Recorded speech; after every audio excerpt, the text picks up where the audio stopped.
Wonda no chana azuburu ngwa hega na azu no mokrobi no nge ala ni of oji aka n'ukwu ya ogo te bia ebe karobia nda Evelyn bia mi say Antonia gafeto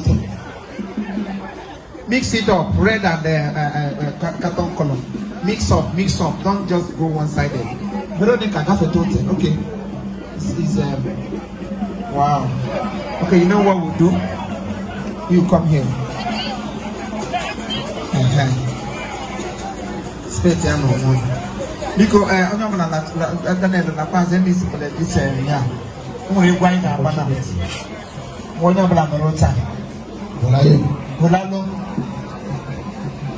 Onye wala papa anya go Christmas. Ha se ya pụrụ echiche dapụ. Ihe ọwọ ga ya dapụ eto time. Ki mo dapụrụ ka a ga-eji adapụ. Ke mo dapụrụ ke mjigo. Udude ka ị ga-ehapụrụ di ga elebe anya udude ka ịwụga. Lekwa. Ọ na-eji m udude nọ n'ala. Ụmụ okorobịa nga awụso meje ị ga-eme deliverance. Onye nwere ihe a udude problem. Nne nọ o ejichapụla powder gị na powder dị ọkọ. Ngwa. Are you ready? Nam libera is le pishi ko na mai gani hiri geri eni gi o ni weri go chai. Akeri ri ga ma na mma. Na mi ribe kwa ke no ta giri eleme ki ribe. Maka hunu gbe ma furi ge one plate. Igo aga mu de ge. Efizi half five ele. Elu kwa ni hiji geri ni hiji ri ebe. Ma nwokoro bi ọma no ge na akụkụ.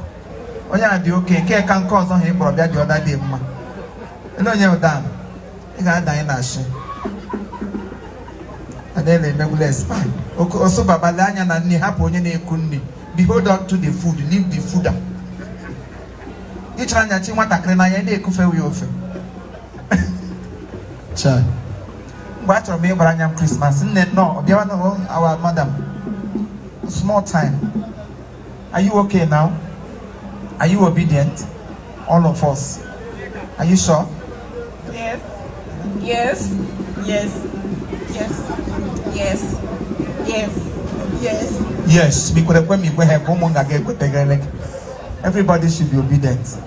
Ono ga abara anyị egwu na mgba. Holalo, ndị onye ọla na ha anya biko no. Aga akụ ya akụ. Aga ekoburu onwe gị tire. Ojo la m si holalo le shote holalo biko. Wele na ọsịsọ. Na dia kwanya no de kwanya no agbanya onye ọla mara anya ka asị. Ngwa.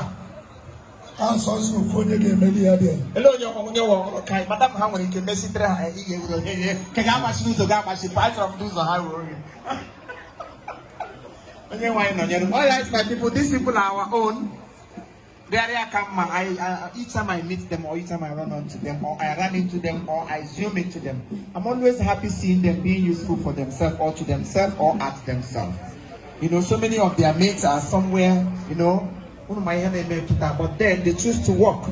And kudos to their madam, whom God used, or whom God is using, or whom God have used, or whom all of us are using, because they are serving us now. Yes. So we are using them. Using us? Using. So please, God will continue to take you people to the highest level.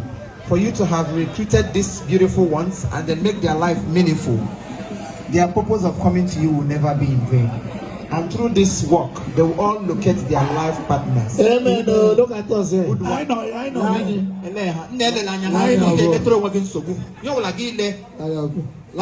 Behold unto the Lord, we are coming to your help.